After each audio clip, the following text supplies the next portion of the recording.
actually going to have two speakers.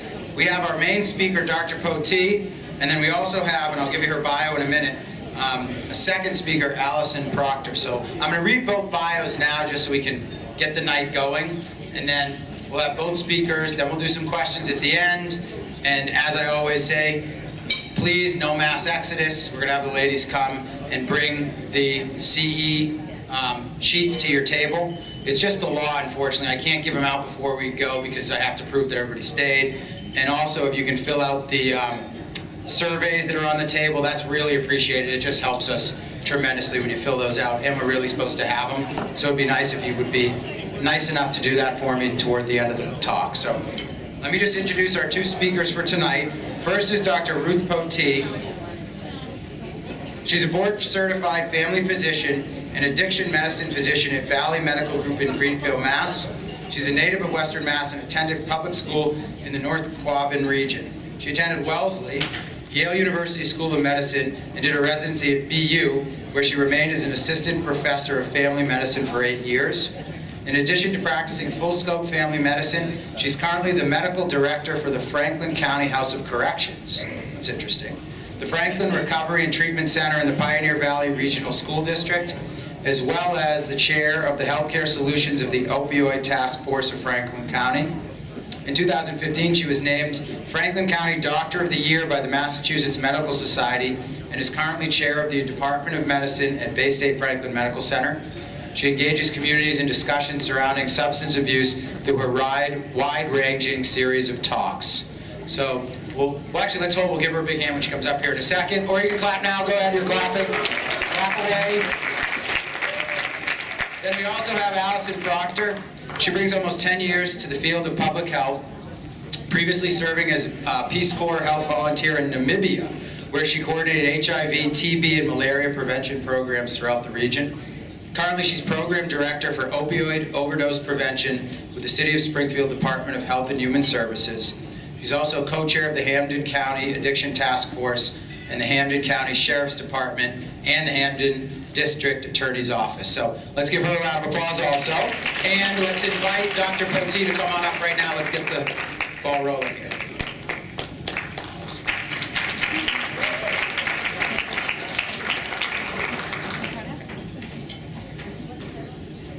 So I want to thank Dr. Caven for inviting me and having me here. I have to say, I don't know how perfect your vision is over there, but you are a million miles away from the screen, and some of my slides are super small. So there are chairs over here still. If you have chairs at your table, can you put your hand up if anybody wants to move? Or even in 5 minutes, you could pick up your chair and move closer, because you will be disappointed. You will be squinting and you will have no idea what's happening. So I'm encouraging you to move closer. That's the first thing. Secondly, it's been a super long day. I bet most of you have been up since 5 or 6 because the sun is rising earlier, thank God, and it means that you are going to be tired, and that's fine. I don't care if you fall asleep. But I think sitting long times is terrible for everybody's health. So I want everybody at certain parts of this talk to be standing up and stretching and getting into a downward dog and doing a little plank off over there. You need to move your body. If I see everybody with their butts in their chairs this entire night, it will be miserable. So stand up, walk around. Your ears are still working even if you're exercising, okay? Okay, so we are going to talk about a part of the body that you guys don't think about a lot. When you look at somebody, this has got to be the way you guys roll. You are looking at their teeth. I know how you guys work. When I look at people, I look at very specific things too. I do look at their teeth too, but we're going to spend our time on the brain today. And most of us don't spend lots of time thinking about how the brain works or how the brain breaks, but this is where we're going to start. And this is going to be a discussion that's going to cover lots of different issues. This is the cover of National Geographic a year ago, and it was described as the neurobiology of addiction. And it's going to talk people through the very complicated ways that the brain breaks when it comes to addiction. Whether it's sex, gambling, nicotine, I don't care what you're addicted to. It ends up impacting very specific parts of the brain. The amygdala, the hippocampus, the ventral tegmental area, the nucleus accumbens, all this stuff. Complicated, but we're going to simplify it. Because the part of the brain that breaks with addiction is the reward circuit of the brain. It's the part of the brain that says, holy smokes, that was awesome, do it again.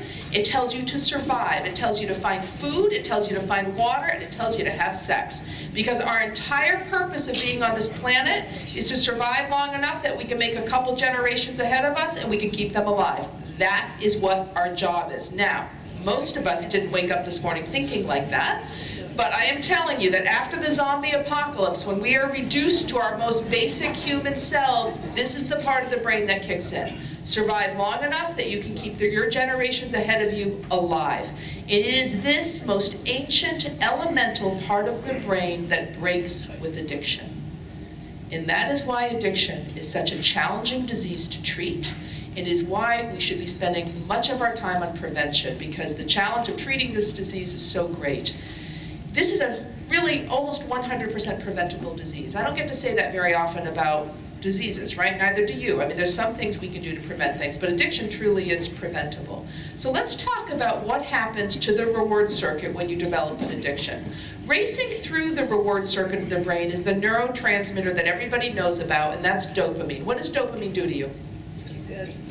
It makes you feel good. It's your happy, euphoric, joyous, holy smokes, repeat this behavior chemical. It has with it associated fine motor skills. It is one of the reasons why quitting smoking is so challenging. Is because associated with smoking, I can stick a patch on you, I can make you like chew your nicotine gum, but you touch the door handle on your car, you touch the steering wheel, and you immediately get a drive to continue to smoke. You miss this crunchy cellophane of unwrapping that package, tapping down the cigarette box, removing the cigarette, lighting it up, bringing it to your mouth. You have to replace that with something, right? You're missing it all the time. What do people replace it with? Food often, but basically anything. Anything that's addictive, they'll replace it with. Food is the most common one. It's why people say they gain weight when they stop smoking, because nicotine is an appetite suppressant, but also you cannot help yourself. You are feeding your mouth. Most of us who try to quit smoking should be learning to crochet and bead and knit and do things with our fingers, because it's this huge distraction that happily feeds into the dopamine system. The two behaviors associated with survival and dopamine in the brain are perseveration and compulsivity. I cannot stop thinking about this thing. I have to do this thing. Those are awesome behaviors when it comes to behavior, to survival.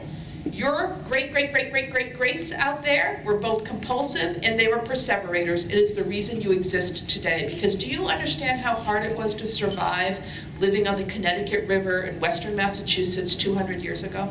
I mean, like, it's cold and rainy. And you know what you were living in? You were basically living in a glorified tent, and you were wood stove heating, and you were starving. You were hungry all the time. And that's just 200 years ago, right? I don't know how many calories we all just consumed, but it was plenty, right?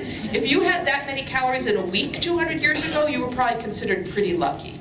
So those behaviors of being compulsive and perseverating is what kept this generation in front of me alive, and those are awesome behaviors when it comes to survival, right? You'll make it through the zombie apocalypse with those behaviors. Those happen to be the two behaviors that define addiction too, compulsivity and perseveration. I have to do this and I cannot stop thinking about it.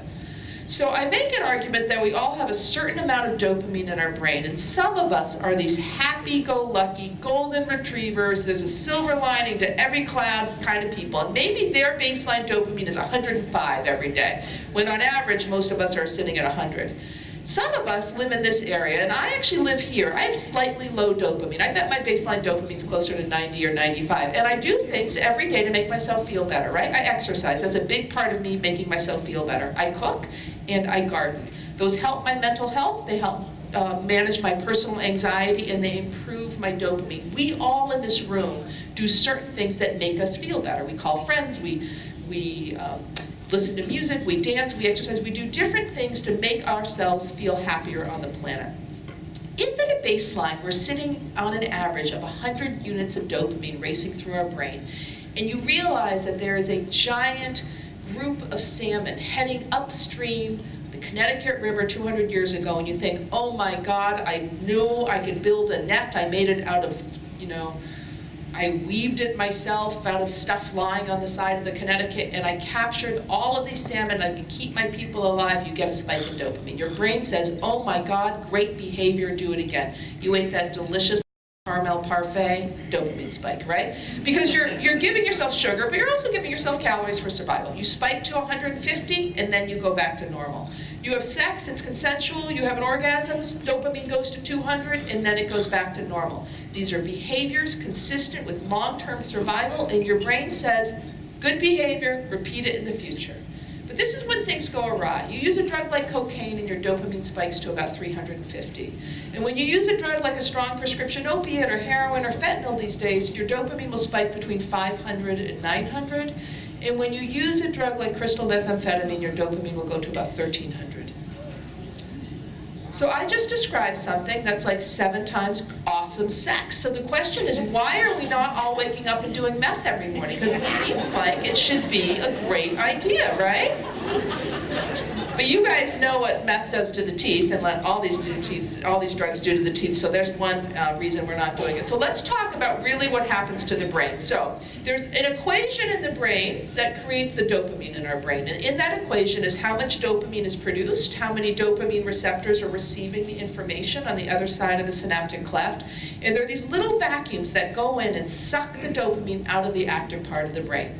There are 3 things in this equation, and every addictive substance, every addictive behavior affects something in that equation. Cocaine does only one thing. All it does is turn off the vacuums. That's all it does.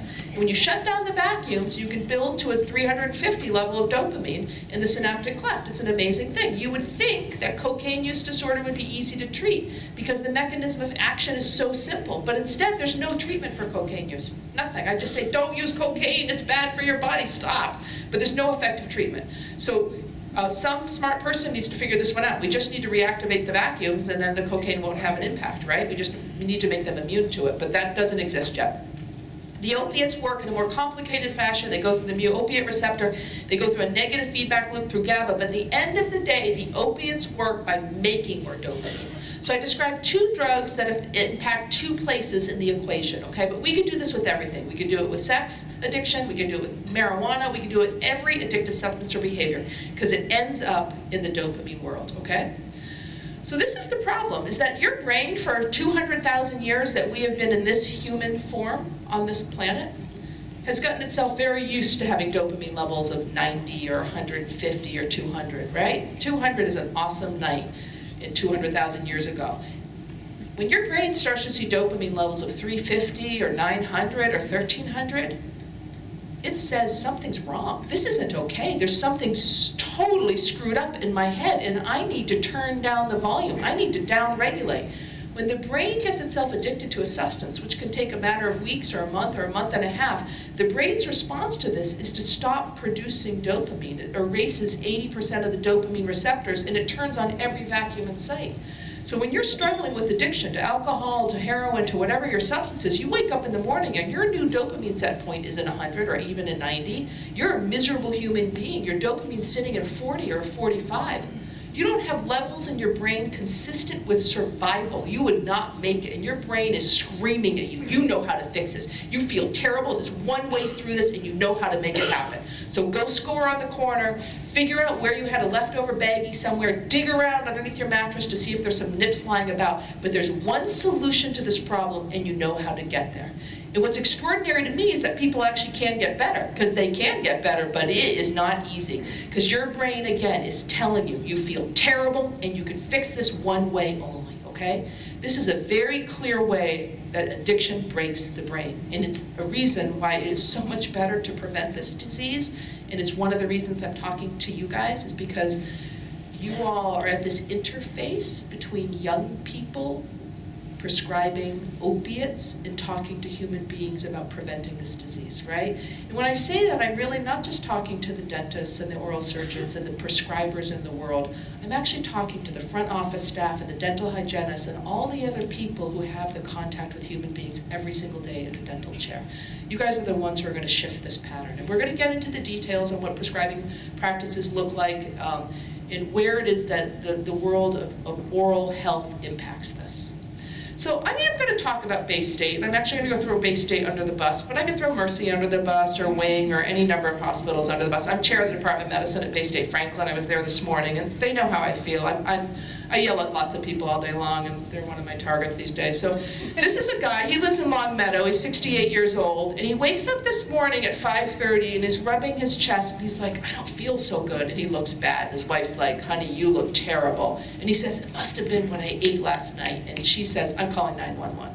So in Long Meadow, we got like a cardiac truck, we got police, we got fire. They're there in 3 minutes, and they're in the living room, and they look at him and say, you're having a heart attack. They give him a sublingual nitroglycerin, they give him a beta blocker, they make him chew an aspirin, they put in a big bore IV, and they transmit that EKG to the Bay State ER. And they're like, bring him in the back door, because we're warming up the cath lab. Forget the cath lab. We're calling the cardiothoracic surgery team, and we're getting him into the operating room. Because he's having a massive anterior wall MI, and he ends up in quadruple bypass surgery. Within an hour and a half, this guy's in the OR, and he's getting fixed. He's in the cardiac care unit for another week. He's on the med-surg floor for another week. He gets depressed because he's a guy post-heart attack. He gets a therapist. He gets an SSRI. He ends up with 12 weeks of cardiac rehab at Bay State Hospital. How much money we just drop on him?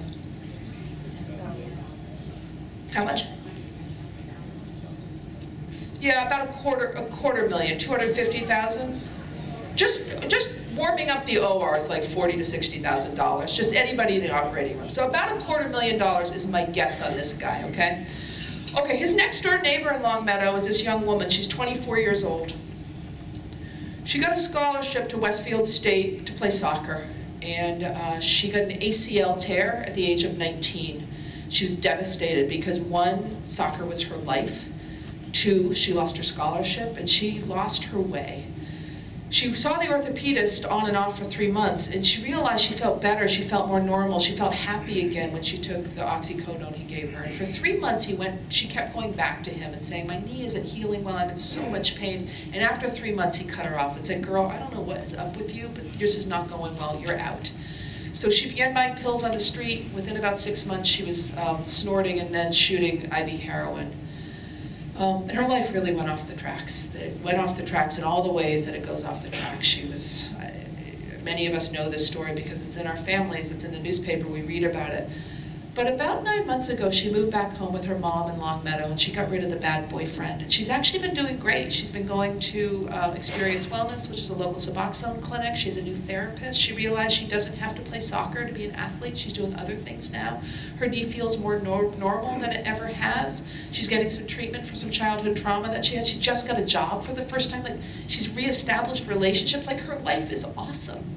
And that morning, that same morning when her next door neighbor is having a heart attack, when her mom knocks on that bathroom door and finds that it's locked and there's nobody responding behind it, that mom freaks out and kicks the door in and finds her daughter lying on the ground blue and not breathing.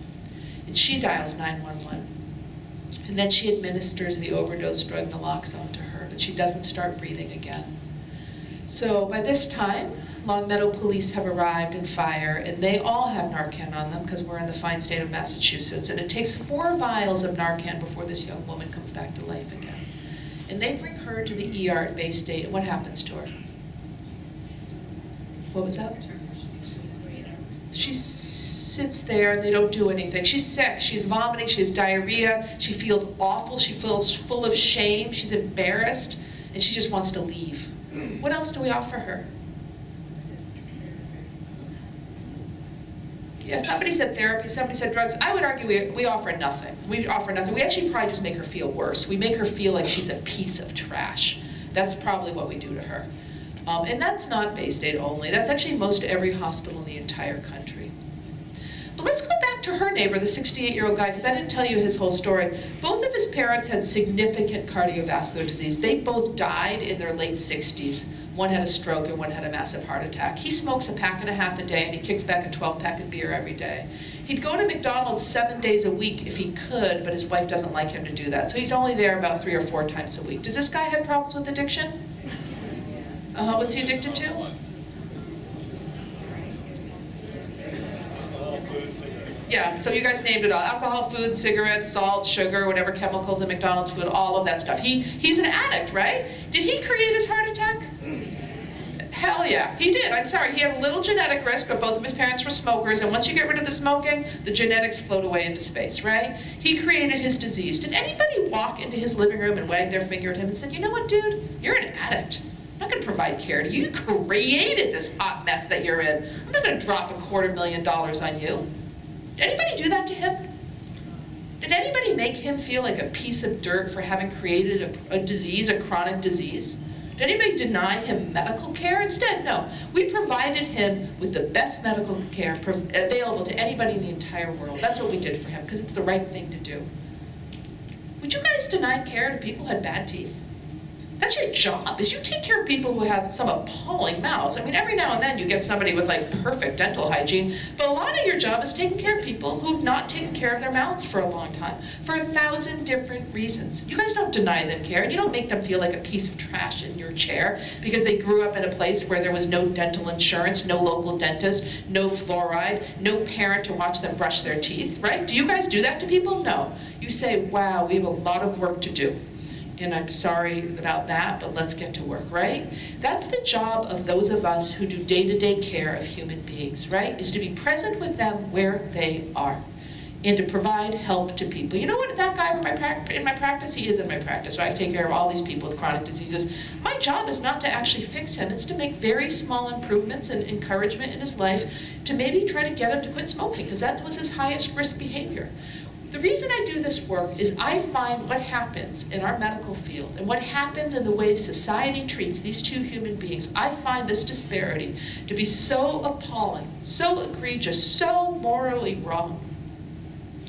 If we're going to shame and blame people, start spreading it equally, right? Start yelling at everybody who eats too much sugar and is too fat and is doing everything wrong, because who does everything right? Do you guys have perfect people? When people tell you they floss every day, they are lying, by the way. If you don't know that already, they're totally lying. Okay, let's go back to dopamine, just so you don't think I misplaced sort of the science of this. So this is a PET scan of slices, coronal slices through the brain, and that middle column are healthy brains. And for all of you people who can't see a damn thing over to my right, there's a lot of orange floating around in those brains, full of healthy dopamine. And the brains that are over to the farthest column to the right are people struggling with addiction. The top brain is cocaine, the next one down is crystal meth, which is a very unhealthy looking brain. The next one down is alcohol, and the third one down is somebody struggling with a heroin problem. What I want to point out is there's a difference between the healthy column and the unhealthy column, but the alcohol brain has a surprising amount of orange or dopamine racing around.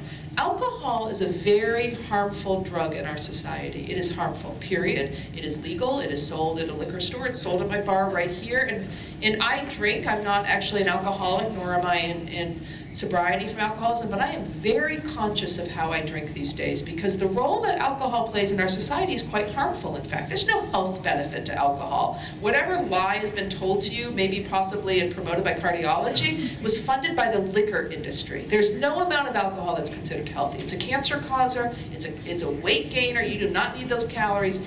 And what we know is that people are functional alcoholics for a long time before the wheels come off the bus. It takes a while. You're a functional alcoholic going to work before your husband walks out on you, you get your second OUI, and you lose your job. It takes a while. Now, that's not me again saying, let's go back to prohibition and end it all. I just like to acknowledge the role that alcohol, a legal substance in our society, has had on society. It has not all been positive. So lots of things are addictive. You guys know this. We just talked a little bit about alcohol. Is caffeine addictive? Yeah. Would you rob a bank for your cup of coffee in the morning? Some people maybe, but most of us would. But it's a dependency-inducing drug, meaning you will have physiologic withdrawal without it. But some of us continue to drink caffeine despite harm, right? We just can't help ourselves. That's considered addictive behavior. So a perfect example is pregnancy. When you're pregnant, you automatically, theoretically, have got to reduce your caffeine intake, right? You're supposed to have 8 ounces or less or something a day. But I get women walking in with these giant Dunkin' Donuts, and I'm like, girlfriend, that's not so good. And they're like, there's no way I'm giving this up. And I'm like, I hear you, I hear that. But it is probably harmful for fetal growth, et-cetera, blah, blah, blah. So sugar is super addictive. It's one of the most addictive substances we know. Who has a sugar addiction in the room? Right, and don't your patients have certain sugar addictions, right? Lots of them do. So gambling is addictive, sex is addictive, and it all affects certain parts of the brain. But at the end of the day, it all ends up with the dopamine system. This is the long definition of addiction, which I don't expect anybody to know, but I'm going to talk about it in a more clear way than this. But I'm going to say 3 things about it. Genetics are huge with addiction. We're going to talk more. A history of trauma or stressors that overwhelm an individual's coping ability. The presence of co-occurring psychiatric illness is pretty high. Impaired executive function, so that perception, learning, impulse control, compulsivity, and judgment are impaired. When I think about how to define addiction, I never can remember any of this because it's too long. I live in this world. The 4 C's of addiction: compulsive use, loss of control, continued use despite harm, and having cravings. That's what defines addiction. And I want you to pause in yourself or somebody you know or love in your family or that you just know. Lots of us know people who struggle with addiction. When it comes to sugar, which is a thing for me, I have compulsive use, I have loss of control, I have continued use despite harm, and I have cravings. I have all 4 C's when it comes to sugar. And for those of you who put your hand up, you do too, right? I mean, like, I don't know how much leftover Halloween candy you have. We had a lot, and who's eating it? I am. Even though I know it makes me feel terrible, I still eat it. So there's 3 things that will be a setup to develop addiction, okay? The first is genetics. The second is early exposure while the brain is developing. The third one is a history of childhood trauma. Having poor mental health does not mean that you will necessarily develop addiction.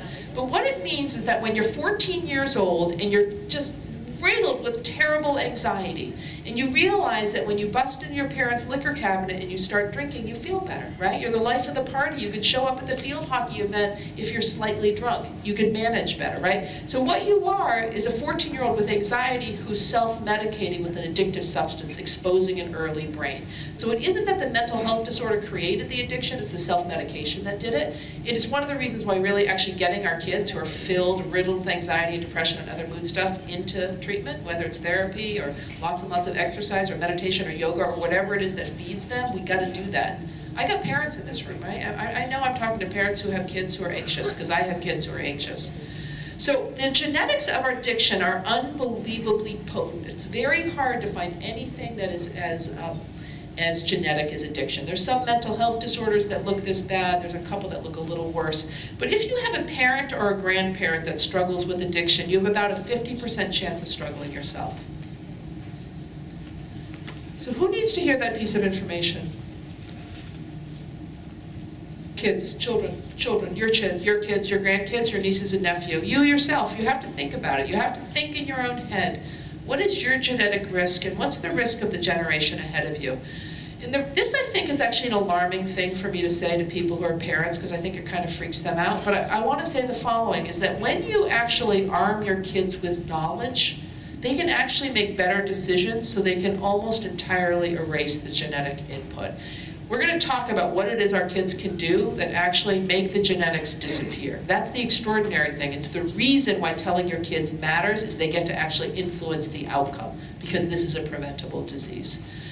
All addiction is considered a developmental pediatric disease. It starts while the brain is developing. If you can get to the age of 23 or so, maybe 22, maybe 24, not having used an addictive substance, the likelihood of developing an addiction is less than 1%. If you overlay a parental or grandparent history of addiction on top of it, the risk goes down to about 5%, okay? So all I ask anybody to do when talking to somebody, your own kids, is they have to delay their use. When you tell your own kids that they're at high risk of addiction because of high genetic history in your family, if they delay their use and they aren't smoking and they're not using marijuana and they're not using opiates or drinking, maybe even to the age of 21 or 22, the likelihood of them developing addiction has dropped so significantly it almost goes away. That's the message. Our kids get to change their outcome. This all on their own. And the truth is, people have said to me, it's not possible for kids to choose not to use something by age 21. I say that's not true. When kids understand that they're at high risk due to genetics, they will make different decisions. They just need to know. So us concealing it from our kids is not helping them. You're not protecting them. So when you talk to somebody who struggles with addiction and say, how old were you with your first substance? Was it nicotine, marijuana, or alcohol? Those are the 3 most likely first starts. What's the average age of first use? Somebody said 12. I think 12, 13, or 14 is first use. 10 is on the young side. I've seen it. I see it a lot. But 12, 13, or 14 is the average age of first use of nicotine, alcohol, or marijuana. What is that? That's a 6th, 7th, or 8th grader, okay? So having this conversation for the first time when your kid is 10th grade, or for the schools to be starting that conversation in high school, that horse is so far out of the barn, right? This is a 5th grade conversation about avoiding substances. And we're going to spend time mostly on marijuana and vaping in a couple minutes. So this is what we know about being a 15-year-old kid. When you start drinking alcohol as a 15-year-old, and that's defined as 2 beverages a week, not even that much, 2 alcoholic beverages a week, 40% of those 15-year-olds go on to be alcoholics. If you wait until age 21, 7% go on to be alcoholics. Okay, that's just about delaying use. Think about the difference between a 15-year-old and a 21-year-old in terms of brain development. There's a big chasm right there, okay? So it's not that I'm standing here being the arm of the law saying legal age is 21, that's when you should do it. That just happened to be the legal age. It's getting closer to when your brain is fully developed, because these substances have such a large impact on the development of the brain.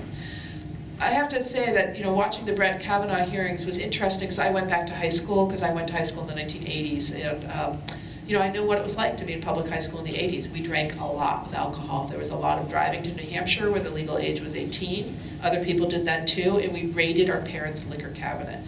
And I remember when my kids, maybe my oldest kid was 11 or 12, and I came home with a lock, and I locked up all the alcohol in the house, and he was like, "Mom, what is up with you?" And the kid's like 11 or 12.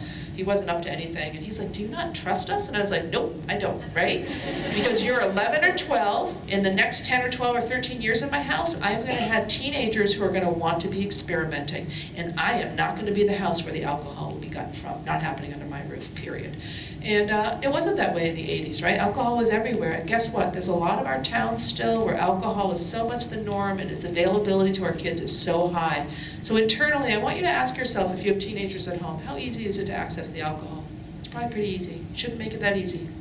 They can't go buy it at a liquor store, you guys. You can't fake ID your way into a liquor store anymore. They shouldn't get it from you.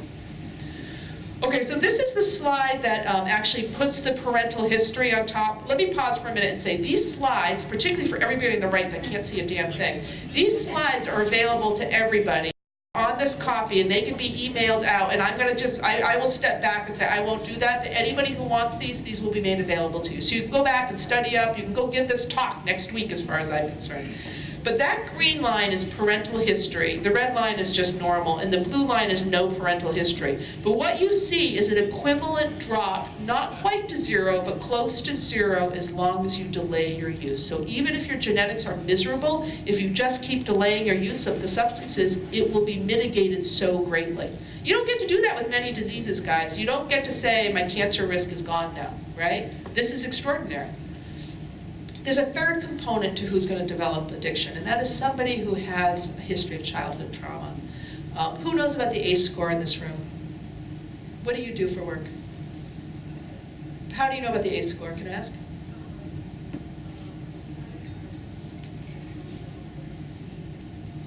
Excellent, I love that. So she saw a movie about it. Was it Resilience or Paper Tigers? It was Resilience, excellent. But she serves in the mental health committee at her local school. So it does not surprise me that most people in the room don't know this. If I were standing in front of a group of medical doctors, I would have about the equivalent level of not knowing about it. If I'm standing in a group of therapists, they all know about it, okay? So the ACE study is a study that came out in 1986. It came out of Kaiser San Diego, largely middle-class white population in this study. And it asked 17,000 adults about what might have happened to them in their house growing up. Okay, so I'm going to tell you what this 10 questions, what they are, so you understand what I'm talking about. And then we're going to talk about what this looks like long term. So I won't read every one, but I'm going to read a lot of them. Did a parent or another adult in the household, often or very often, swear at you, insult you, put you down, or humiliate you, or act in a way that made you feel you might be physically harmed? Did a parent or another adult in the household, often or very often, push, grab, slap, or throw something at you, or ever hit you so hard that you had marks? Were you ever sexually abused? Did you often or very often feel that no one in your family loved you or thought you were important or special, or that your family didn't look out for each other, feel close to each other, support each other? Did you often or very often feel that you didn't have enough to eat, had to wear dirty clothes, and had no one to protect you, or that your parents were too drunk or too high to take you to the doctor when you were sick? Were your parents separated or divorced? Was there somebody in your household who was incarcerated? Was there somebody in your household with major mental illness, specifically suicidal thinking? Did you live in a household where the mom or stepmother was physically abused by the father or the stepfather? I think I covered almost every one of them. 10 questions, yes or no. This is a measure of neglect, abuse, and household dysfunction. And if you score a 6 or a higher on an ACE score, you've basically knocked 20 years off your life. If you score a 4 or higher on an ACE score, you're at a much higher risk of heart attacks, emphysema, asthma, multiple sexual partners, multiple broken bones, very high risk of addiction, very high risk of chronic pain. Now, you may be sitting here thinking, this lady's crazy, and why the hell is she talking to us about what happens to kids growing up? But what we now understand about the ACE score is it is a predictor of long-term bad outcomes in human beings as much as having high blood pressure is, or having a bad hemoglobin A1C, or quite honestly, having bad dental care. Because this is the way that your brain is working when it's in a fight or flight response all the time. Think about it for a minute with me. When you are designed to be scared sometimes. You are designed to flee sometimes, right? You're getting chased by a wild boar. You've got 28 minutes of fight or flight, sympathetic adrenaline response, and then you cower down in safety. That's how we are meant to be. But when you are growing up in a household where you are hungry, when you are being abused, when you are worried about protecting your little sibling from creaking stairs at night, you are a human being who is living with fight or flight fear in this neurotoxic environment 24 hours a day for years on end. And that has an impact on the development of every organ in your body, including, I would argue, your dental health, right? I actually spent some time looking at the ACE score in dental health. This remains an area of active research, and it's an area, if I have anybody out there who's thinking about doing studies, this is a place where lots of stuff would need to happen, because it affects everything. It affects your microbiome, it affects lots of things in your life. So the reason that people choose to drink or drug with a high ACE score is because they're living with a lot of psychological sadness and trauma, and they want to numb up. Right? There's no faster way to run from your personal trauma than to drink or drug. And people will say that. I take care of people who struggle with addiction every day, and they'll say, I cannot stand how it feels to be alive when I'm sober. I cannot handle the pain. And I say, I know that. But it's the only way through this. The only way through is to actually be present in the world right this second and learn to manage your mood and your emotions, as painful as it is. Because this method you got going on, it isn't working either, right? And what we don't have enough of in our society is people who understand trauma, understand the role that trauma plays in our overall health, and actually can do treatment for trauma. That is something we're missing. It's something we need in our schools more and more. Okay, I covered the 3 things that help decide who might struggle with addiction. And this matters because you guys will be doing work in the next 3 years and 1 year and 1 day where you're going to be trying to differentiate people who might be developing a problem, or you might want to prevent a problem based on this kind of information. Let's go to alcohol again, because I'm not going to underplay its role. A lot of people in this country drink a lot. 1/3 of us drink absolutely zero, okay? Ever. They don't drink at all. And when you ask them, why don't you drink, there's usually a story. So I used to not ask, but now I say, why don't you drink? And they say, because I'm an alcoholic. And then I say, I didn't know that. I really appreciate you telling me. Tell me your story. Or they'll say, my mom was a drop-down drunk and I hated it. I hated the way it smelled. I hated her for it. And I've had an aversion to it ever since. You know what that just told me? It told me a bit about her childhood. She gets at least a 2 on an ACE score. I haven't asked her any questions yet. It helps inform me about what her life is like. 1/3 of us in this country drink very lightly, a drink a week, a couple drinks a month, very light social drinkers. And the final 1/3 of Americans drink every other drop of alcohol available, okay? The final 10% of us drink on average 10 drinks a day. So you have people in your dental chair, at least 10% of people in your dental chair are drinking 10 drinks a day. That's a huge number, right? So let's talk how you get there. This is what a drink is. So who is a bartender in this room? I have bartenders right there, okay. So when you guys are mixing a cocktail, if a drink is 1.5 ounces, which is what a drink is, how many drinks might there be in a single cocktail? Yeah, 2 or 3. It's not 1. It's rare that it's 1. It's usually 2 or 3. So the average cocktail is equal to 2 to 3 drinks. Okay, that's the way the math adds up. This is how we define alcohol drinks. A beer is a 12-ounce, 5% beer. I drink a B Hoppy out of Worcester. It's 7.5% alcohol, and it comes in a 16-ounce can. That's 2 drinks right there. Okay. this is the real issue for me, is I spend a lot of my time taking care of women, and I say to them, tell me about your relationship to alcohol. And they say, oh, I have a couple drinks a night. I'm like, oh yeah, what are you drinking? I drink wine. Oh, how much you pouring? I pour myself a normal wine glass, right? So show me a wine glass. You guys have anybody have a wine glass on their table?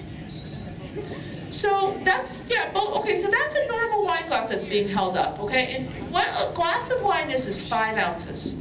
And without going to the bar and measuring it out, 5 ounces is little less probably than halfway up that wine glass. My guess is that they're pouring a little bit more, no judgment here. But my point is that when we talk about units of alcohol, 5 ounces is 1 drink when it comes to wine. And that many of us pour a heck of a lot more than that. So it's very easy for somebody to be pouring themselves really 3 glasses and then really every night drinking 6 glasses of wine. And this is the issue for me, is that lots of us work really hard, and women, I'm going to say, not to get mad at the men in the room, but I'm telling you, to all my women in the room, most of us have been up since 5 or 6. We did 3 loads of laundry, we walked the dog, fed the dog, packed the lunches, and then worked a full day at work. And then we're going to come home tonight, and I'm telling you, every woman in this room has at least 2 more hours of work to do when you get home. I know how it works. So my point is, more and more women walk in the door after a hard day at work, and they self-medicate with alcohol. We have more women who are drinking in excess than we have ever seen in the history of humankind, and this has happened rapidly. This shift has happened in the last 15 to 20 years. So I may be speaking to people in this room, I may be speaking to you when you're thinking about your sister, but I'm telling you, these people are in your chairs at the dental office. I doubt you have anybody actively withdrawing with alcohol in front of you. I think that's not common, but once they get hospitalized, that's when we see it. So alcohol affects women at a lot lower doses at a lot younger age. So I have actively withdrawing, DTing 24-year-olds at my treatment center right now. They're picking bugs off the wall. And I look at them and I think, you are 24 years old. I did not think that was possible, but lo and behold, it is, because of the impact of alcohol on women's brains. So when you walk in thinking you need a drink, if you ever actually think you need a drink, I would argue you actually don't get to drink, right? Because you're self-medicating. What do you really need to do? You need to go exercise. You need to sit down with some Jon Kabat-Zinn and do a 10-minute meditation. You need to go lie down on the couch with a puppy on your belly and scratch somebody's belly. You need to do other things that role model for your kids how to mitigate your own stress. Because when your kids see you unpop that bottle, the message you send them is, when you're stressed out and miserable, you drink because it'll make it all better. That is not the message you want your kids to see you do, okay? Okay, let's talk about the leading causes of death. So I was in front of a bunch of students, nursing students, the other day, and as soon as I said leading causes of death, you could see they all perked up because they'd clearly studied for the exam. And they're like, leading causes of death, heart disease, cancer. And I was like, whoa, back up for a second. Those are the leading disease causes of death, right? Heart disease, cancer, stroke. But the leading cause of death in our country is tobacco use, by a long shot. Number 2, poor nutrition and lack of exercise. And number 3 is alcohol. 2 of the top 3 leading causes of death in our country are substance related. Now, when I look at the actual causes of death on this list, I would argue that poor dental care is on that list, and I would probably put it somewhere above toxic agents and probably closer to microbial agents, right? Because what we all know, and in fact, I would argue we don't know enough about this, poor oral health is a predictor of many chronic diseases in the body, right? It's a terrible thing to have. It's not just sort of the lack of employment and the shame of it. It affects also every organ in your body. So you guys live in a world where I don't expect everybody in this room to do treatment for addiction care. I get that most people in this room won't be doing that. That's not my ask of you. I have 2 asks of you. I'm asking people in this room to provide supportive, loving care to people with an opiate or other substance use disorder, because they often have terrible teeth.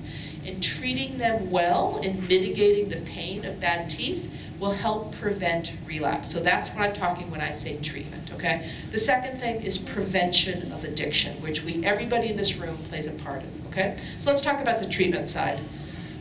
These are mouths of people I take care of. These are mouths of people you take care of, right? I know you look into mouths that are pretty horrifying, right? Every day. You don't get, I've spent, $40,000 in my mouth. My dentist looks at my mouth and says, you have beautiful teeth. And I'm like, it costs me so much money to get to this. But most of the people I take care of look like this, or they look like that, or they look like that. And these are people who have, most of these people have an opiate use, but it can be anything. Name the substance and the people's mouths look terrible. So you guys know this, but when your teeth are bad, you don't get a job. You don't get a job at McDonald's. Nobody wants to look at you with bad teeth. It's not just that it's painful and that you're embarrassed to smile. You're not employable, okay? I can't state that, right? You guys know what that is like. And how good is our access to really affordable dental care in this country? It's miserable. When I hear that you guys are volunteering somewhere, it gladdens my heart. We should have universal coverage for dental preventive care and emergency extractions and basic stuff done. And why this ever happened, that there was a separation between the mouth and the rest of the body, never made sense to me. I used to study the history of medicine, but it's unacceptable. That should have been on the ballot today. Not just universal health care for medicine, but universal health care for dental, because this has such a huge impact on people's lives. You guys know this. I saw a lot of heads nod. You guys know how bad it is to get a job. This is just an article that talks about unemployment rates when your teeth are bad. So here's the intersection of dentistry and opiate use. Dentistry offers critical help with people who suffer with pain and inability to chew effectively and whose teeth are appalling and nobody wants to look at them. That's the role you play, okay? The second thing is that you guys can help prevent an opiate use disorder, and I'm going to spend time on opiates because that's our current problem. You can have the capability to refer for treatment, which is what we're going to hear from Allison a little bit later on. And actually, when you have somebody sitting in your dental chair, I had a guy come in this week. He's one of my favorite kids. He's a very sweet boy. And he's had a terrible heroin problem, but he's been on methadone for the last 2 years. He's been great, totally stable. He has a new job. He got his degrees, has a girlfriend. They're engaged. Things are awesome. And I walked in the room, and his cheek was out to here, and he had one of those ice pack wrapped around his head with like the bow tied. He looked like a cartoon character of a bad tooth, and I was like, oh my God, what happened? He said, I have a terribly infected tooth. But I went to the dentist and they pulled it just an hour ago. And I was like, thank God that happened, because that's what needed to happen. And that dentist said to him, I'm so proud that you've been in methadone clinics so well and you're doing so well. I'm not going to prescribe opiates to you, right? But here's your Tylenol Motrin combination, and patted him on the back. He did not walk out of there feeling like a piece of trash, right? Which could have happened to him. Instead, he said, and I have 3 more teeth I need to work on. I said, okay, dude, you have a new job. You actually have dental insurance kicking in 2 months. You already told me that. Like, things are going your way. This is not a setback. This is 3 steps forward. But again, that was just one human being, or probably 4 human beings in that dental office that made him feel good about his recovery. It was so interesting, this interaction. He started to cry. He said, I'm so ashamed that I did this to my teeth. He kept saying that to me, and I was like, why are you ashamed? You know what? His teeth weren't just from the opiates, right? He was poor. He had no dental care. I live in Franklin County. There's no fluoride anywhere in Franklin County. The kid's 30. They weren't doing fluoride treatments in the schools. How is that 100% his fault? It's a public health failure. But he took it personally. It was heartbreaking. Okay, this is an obituary and a picture that was printed in September of 2015. She posted it on Facebook, and this is a mom and her 2 kids, and that is her husband who has died. And she posted this on Facebook as a warning to others of the dangers of drug addiction. And this is a guy who actually had been sober for a while, and he got a toothache, and he went to the dentist and got opiates, and he relapsed, and he died 2 weeks later. Every time I look at this slide, I'm like, is this real? Because it's so horrifying to me. But for her, it was a statement saying this could be anybody. And sadly, it was just me and my kids, right? But a story of a man whose life was okay, but in a dental chair, things went awry for him because he had terrible teeth. He got exposed to opiates, and he went right down the drain again. So avoiding the development of opiate use disorder is absolutely critical. When somebody has terrible, terrible, terrible tooth pain, I have to say the instinct that we all have of take your 2 weeks of penicillin and I'll see you later is the wrong instinct. The American Association of Endodontists say immediate curative treatment. Yank the tooth. Now, I have to say, I wish I knew more about yanking teeth. My husband's a family doctor and he pulls teeth now. He's been trained. He actually teaches at Harvard Dental School now. But more and more of us are going to have to get into this world if we can't get dental to do this themselves, because this is a problem. They're pulling teeth in my emergency room now. We do long-term numbing blocks because we have to, right? It's not where I want to be. I'm a family doctor. I don't want to have to actually do it all, but if I have to, I will. So we do have this urgent dental clinic in Greenfield. It's the only one in the state. It is based 5 days a week in our emergency room. It's not actually in the emergency room, it's just outside. And it is a walk-in clinic, no appointments needed, and you walk in there with emergency dental anything, and they will do what needs to be done. They do fillings, they do pullings, they pull wisdom teeth.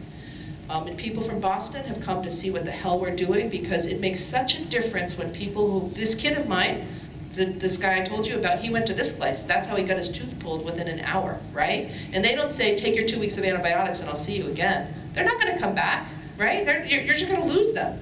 So this is an amazing opportunity. And it's one of those things you can imagine a community health center setting up with either Mercy or Bay State. It just needs some office space. It gets funded and it's open. So this is a great concept. This is a collaboration between our local hospital and the community health center dental clinic. So this is something that reduces people's pain and reduces prescribing of opiates. You guys know this stuff, and this is the smallest text ever, but the reason you're going to take the slide deck is you're going to read some of these things I'm showing you. This just talks about prevention of prescription opiate abuse with the role of the dentist. This is what the American Dental Association says. You should always consider NSAIDs as the first line treatment and sometimes the only treatment, right? We're going to talk about the combination of ibuprofen and Tylenol that you guys already know about. You need to do safe prescribing, which means very limited numbers of pills to be prescribed, with a conversation about keeping other people safe.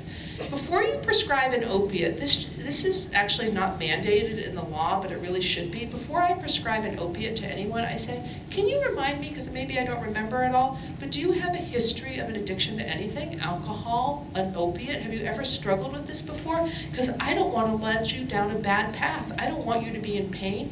My job is to help protect you, and I don't want to cause harm by handing you a script that's going to harm you. Just having a nicotine addiction makes you a higher risk person for an opiate addiction, okay? You guys know when people are smoking because you can see it in their teeth. So you always ask the question. I had my knee operated on a year ago, and the guy handed me 60 of oxycodone, and nobody asked me if I had a history of addiction. And I was outraged by this.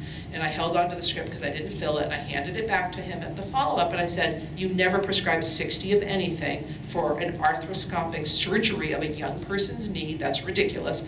And secondly, nobody screened me for an addiction history, ever. It's an unacceptable thing. And he's like, but you're a doctor. I was like, I am the #1 person to have an addiction, right? Medical licensed doctors, dentists, we have a high rate of addiction, often to alcohol, but other things too. So I was pissed about this, as everybody else should be. So before you hand somebody a script for a controlled substance, you need to screen them for a history of a substance use disorder. You want to talk about risk, like these drugs need to be kept safe. You're handing this to a kid, the kid does not get to manage their own scripts. The parents have to handle the scripts. They should be kept under lock and key. I can't tell you how many people I take care of now who started their first opiate with a wisdom teeth, and now they're 32 and they're shooting fentanyl, right? That is not the path we meant for them to be on. So this has to do with just screening for risky behaviors in general. You always check the MASS PMP, the MASS PAT. Everybody knows that who prescribes in this room. The MASS PAT, do they give you guys report cards on how you're prescribing? Dentists, right? How does that make you feel, good or bad? Good? Bad? Good, okay. Good, that's nice. It makes me feel bad. I'm a 99th percent prescriber of opiates because I take care of a lot of people with long-term chronic pain, and it makes me feel awful every time I get it. But I review it and I listen to it, but always check the PMP. And when I say that, you don't have to do it. You've got 200 delegates in this room. You could delegate anybody to check the PMP for you. You look at your OR schedule for the day and you're like, I have 6 wisdom teeth getting pulled, check the PMP ahead of time. It counts for you, right? Don't waste your time, because checking the PMP takes minutes and it's a pain in the butt. I have delegates everywhere check the PMP for me, so make sure you're doing, you guys already do that, right? You have delegated PMP checkers. Do you guys know what I'm talking about? Some of you? Some of you do, okay. So this is my most favorite slide, my favorite slide in this whole slide deck, because I think it's really interesting. This is old data, it's 9 years old, but this is about who prescribes opiates to what age group. In the young age, the #1 prescriber is ENT, right? That's for ear tubes and tonsillectomies. Okay, that's where the prescriptions are. But between the ages of 10 and 19, the #1 prescriber is a dentist, right? In the age group that is susceptible to the disease of addiction, age 10 to 19, the #1 prescriber is in this room. This is why this conversation has to happen so seriously. It's because you guys every day take care of the highest risk people, right? And it's why judicious prescribing is just has to happen with this group. And then once you get to that next age group up, the 20 to 29, you guys slip to second place, and then people like me take over as being the heavier prescribers because we're taking care of injuries or something, and then you guys start to slide down. But you are the prescribers to the highest risk people that develop the disease. Okay, so that, I think this is an amazing slide. I don't know, has anybody seen this slide before? Maybe everybody has, I hadn't seen it. This is a great article. You're going to go back and read it. You can just download it. It's from the Journal of the Mass Dental Society. I couldn't actually print it because I'm not a member, but this is a great article for you guys to go back and read. You guys know this already. This is the number needed to treat to get a 50% reduction in pain. When you use a combination of ibuprofen, here it says 200 milligrams, I usually use 400 or 600, plus Tylenol, 500 milligrams, the number needed to treat is 1.5 people to get a 50% reduction in pain. And that's in comparison to oxycodone, where you need to treat 4.6 people. So you get a bigger bang for the buck with a Tylenol Motrin combination than you do with oxycodone. So that is why it is your first, second, and third line treatment, and the opiates are in your back pocket when you need them. Has anybody read the dental guideline on prescribing opiates? This is from Washington State. Okay, you're going to go back. This is a PDF online. It is an excellent, I actually think everybody in the building should have read that one with the dental tools on it. It's an excellent read. I reread it last night. Very well written. The ADA has this practical guideline to substance use. Has anybody read that book? Okay, anyway, I didn't buy it. It wasn't that expensive, but Substance Use Disorders and Safe Prescribing, I guess I think probably some of your offices should have read it or owned it. Useful. So here are two things you could have read. I had this slide made for this talk, and I'm really excited about this slide. So this is the MassPat data. So the data collected, 2 points, 2015, the first quarter, and 2018, the first quarter. So let's talk about it. The number of prescriptions given by Massachusetts dentists in 2015 was 45,800.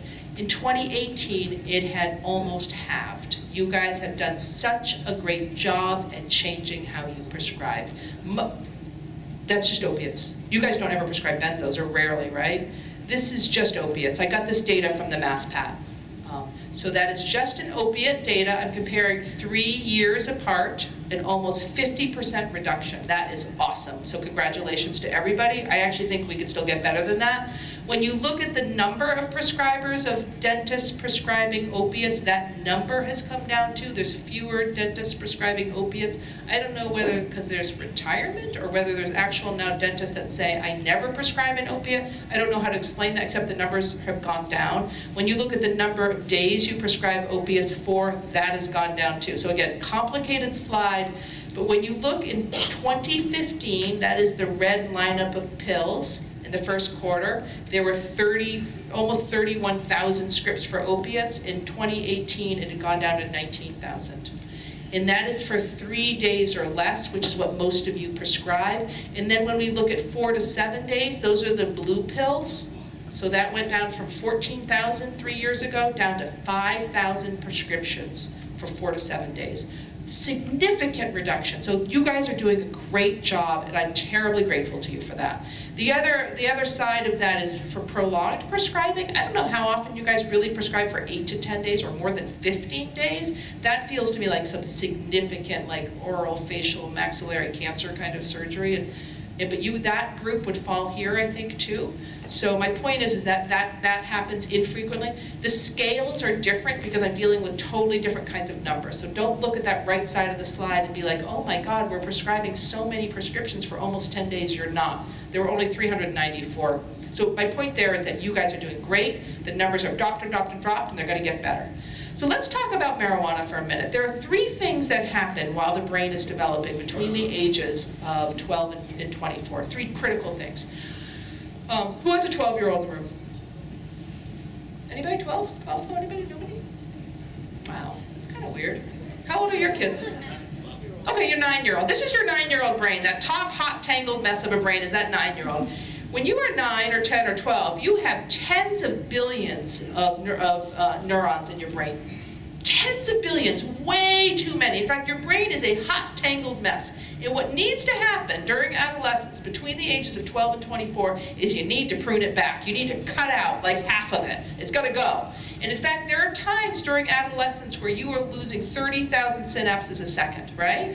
And that's amazing. And you need this to happen. If you don't do this well, you will end up with a very unhealthy, largely mentally ill brain.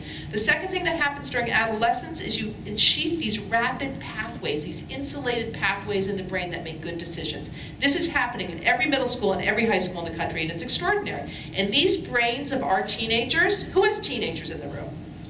Right? How much fun are you guys having?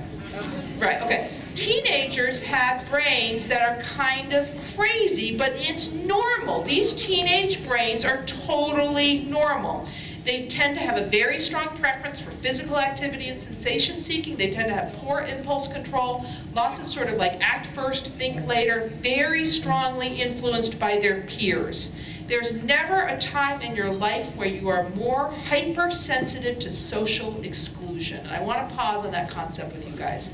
When you guys were in second grade and you were sitting by yourself in the cafeteria eating your bologna sandwich and like doodling a cartoon, you didn't care. You were 7 years old and you were happy. And when you were 24 and you were sitting by yourself at your job, you're eating your salad, you're reading the New York Times on your phone and you don't care either. But when you're 15 years old and you're sitting by yourself in the cafeteria, every eye in the universe is on you. You can't imagine what you did or said, or you said that stupid thing in math and it's because you didn't get the field hockey goal and you wore a stupid outfit, and like all the time you are talking to yourself about all the things that you have done and been wrong, right? Who would go back in this room to high school and live it again? Anybody?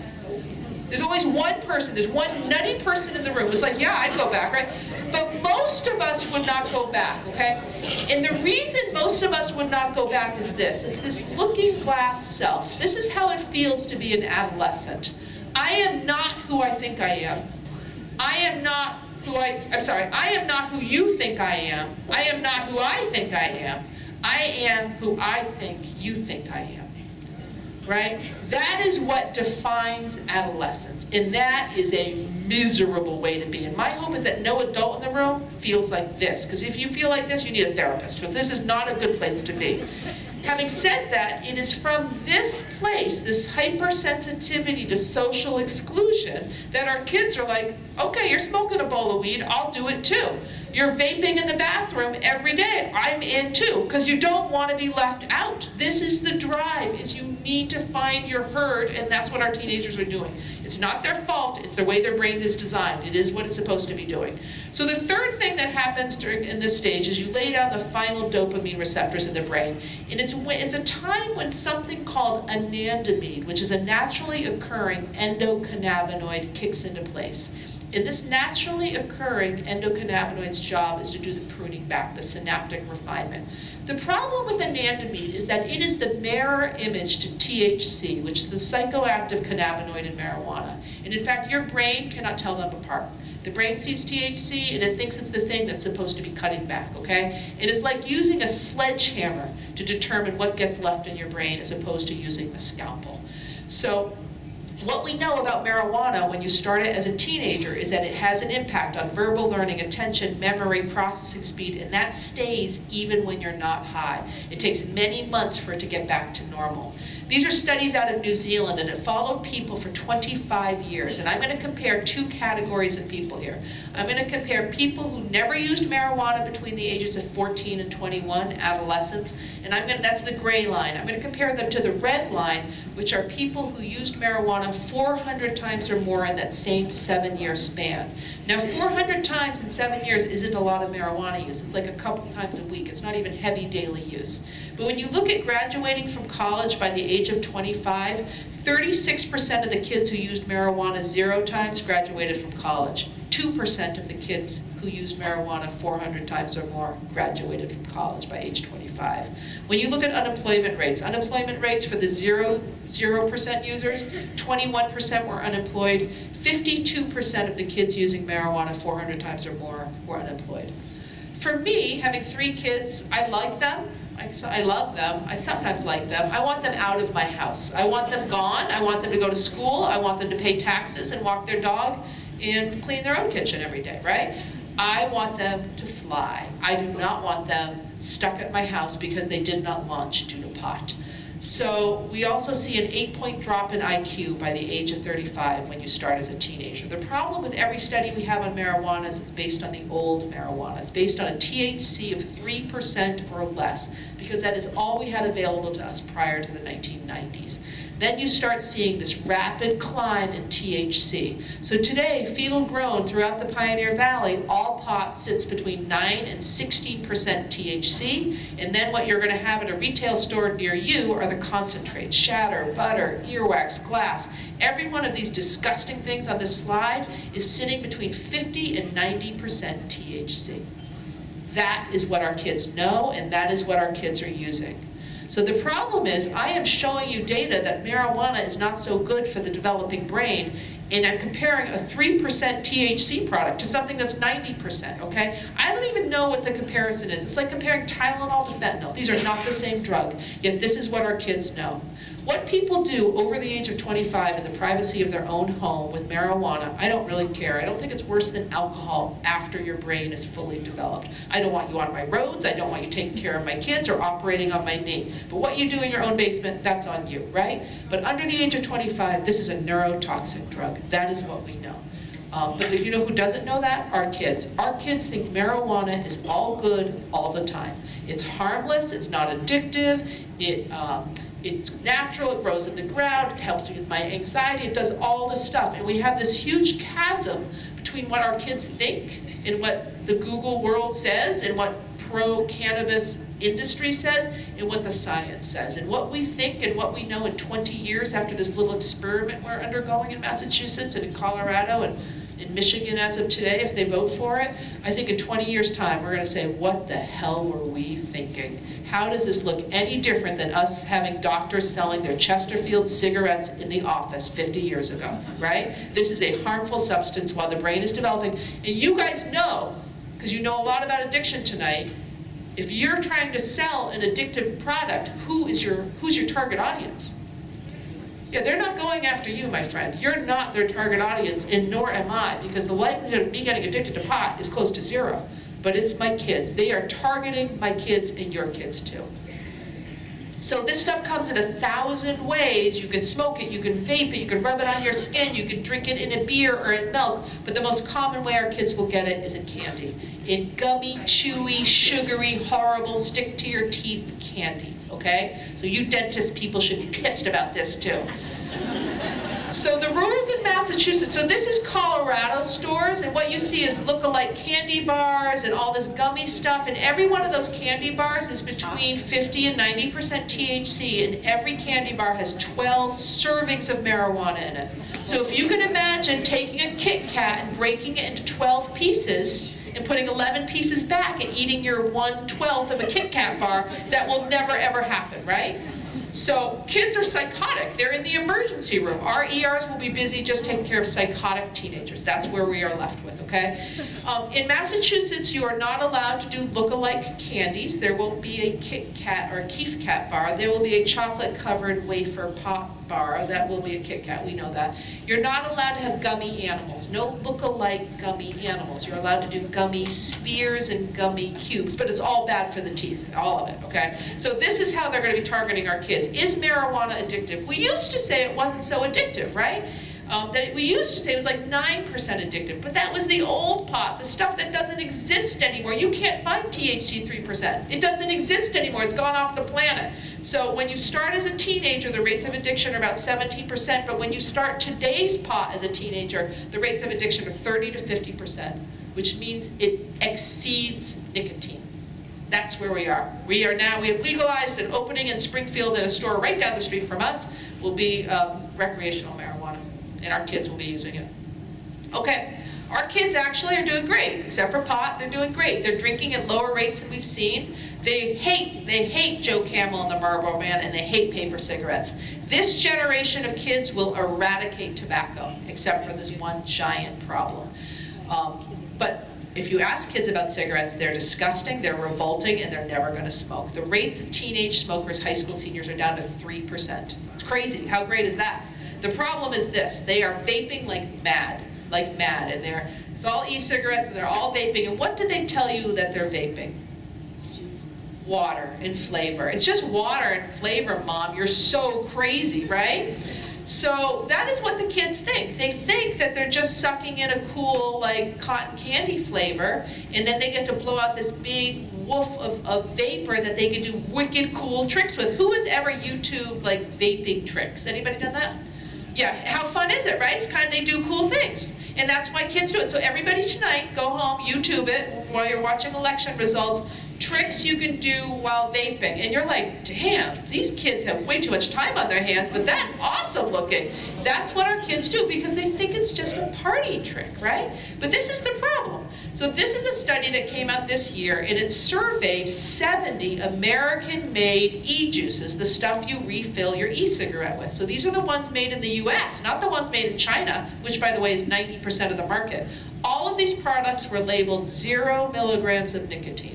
And what percent of them had nicotine in them? I love your cynicism. 90%. 90% had nicotine in them. 10% had 0, okay? But 90% of the 0 milligram nicotine products had nicotine in them. So who is this industry? This is the tobacco industry, and they are desperate to re-addict our kids who are saying no to Joe Camel. This is their backdoor method of hooking our kids back on nicotine. And why is this legal? Because this is an unregulated industry. In the year 2016, the federal regulations were supposed to kick in. Then we had a change in federal office, and they decided to wait 4 more years till the year, this math doesn't work though, 6 more years. 2022 is when this industry of the vaped and the Juuls is supposed to meet standard for being regulated. Right? How crazy is that? Meanwhile, we are having every school, it's not just Long Meadow and Springfield, it's every school in the country is getting filled with these vaped products, right? That the kids think are fine, they're benign, it's no big deal. Juuls, oh, I'm sorry, let me just say, these are what the e-juices look like.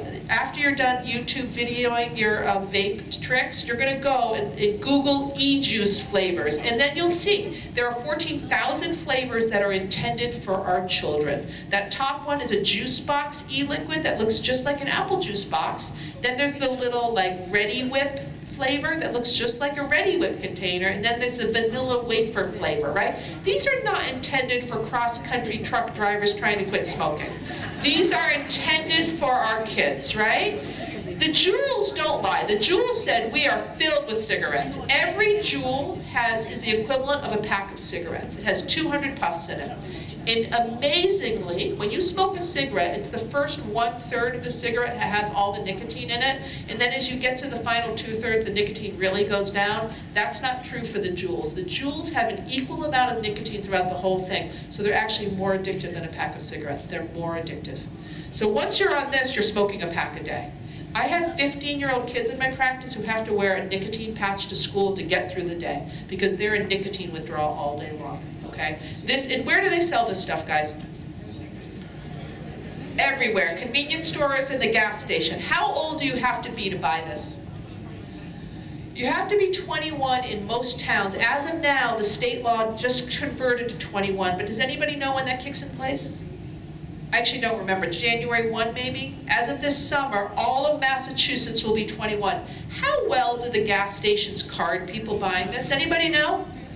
You know what? I think you should send your very mature-looking 19-year-old in to try to buy this and bust their butts. Because that's what our local police should be doing, I think, public health department. We should be closing down these stores that are selling nicotine-laden things to people under 21. How old do you have to be online to buy this stuff? 18. How are you 18 online?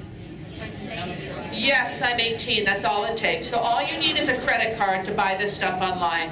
And what we know is most kids will buy 8 of these, and then they'll bring them to school and sell them for a profit. Okay? So this is everywhere. It's normalized. It's all good. It's just water, vapor, and flavor. And who needs to change their attitude? You guys should have anti-vaping posters in your exam rooms, right? And we're going to hear maybe about how to access that. There's lots of anti-vaping stuff. But if you ask your kids in your chairs, oh, sorry. Do you use a nicotine product? That's the way I ask. I don't say, do you smoke? Because they'll tell you they don't smoke because they don't smoke. I'll say, do you use any nicotine products or do you vape? And they're like, yeah, I vape some, but it doesn't have nicotine. And I'm like, oh yeah, it does. And they're like, no, it doesn't. I'm like, oh no, they're lying to you, it does. The other issue is that you can vape anything through these things. So a lot of our kids are using marijuana at school. So they walk into school, they're vaping, and we test when we confiscate them at school, we test the juice that's in it, and it's actually pot. So our kids are coming to school high. If your kid walked into school drunk with a couple nips in their pocket, everybody would be freaking out. And I'm telling you, we should be freaking out that they're high on pot too. You don't learn better when you're high. You can't convince me of that. Okay, let's talk about Narcan. Who has Narcan on them? Great. That's actually awesome. You guys carry it on you? It's in your office, good. So how many dental offices have one vial of Narcan? Most every office does. Thank God for you guys. That's great. But if you're a medical person, if somebody goes down and they're going to look at you because they know you know something about medicine, you might want to carry Narcan on you because overdose rates are pretty darn high. And we're going to hear a little bit more about access to Narcan. But Get Naloxone Now is a website. You can get Narcan at any pharmacy without a prescription. You have to go to the pharmacy to get it. It runs under your insurance. It is expensive, but if it runs under your insurance, it's just the copay. People get better with addiction is what I will say. It does not happen easily. It is not one thing that fixes them, and it does not happen on a time frame that you and I might want.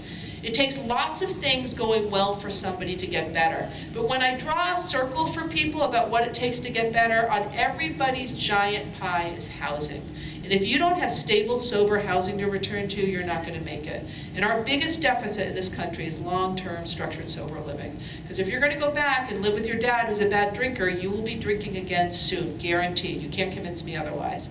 The other things that make people better is whatever it takes to get better, and I am open-minded about whatever it takes, whether it's going to 12-step meetings, having a sponsor, going to therapy, getting your trauma addressed, methadone, buprenorphine, which is Suboxone, naltrexone, getting your trauma treated, falling in love, raising a pet, having a sense of purpose, building your self-esteem. Nobody hates themselves worse than the addict. You don't need to be mean to them. They already feel like a piece of trash, honest to God. You don't need to dig them into the dirt anymore.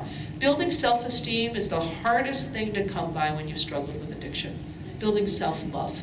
And it takes time. What time does it take for people to get better? It takes like 1.5 years or 2 years of abstinence and everything going perfectly for you to get better.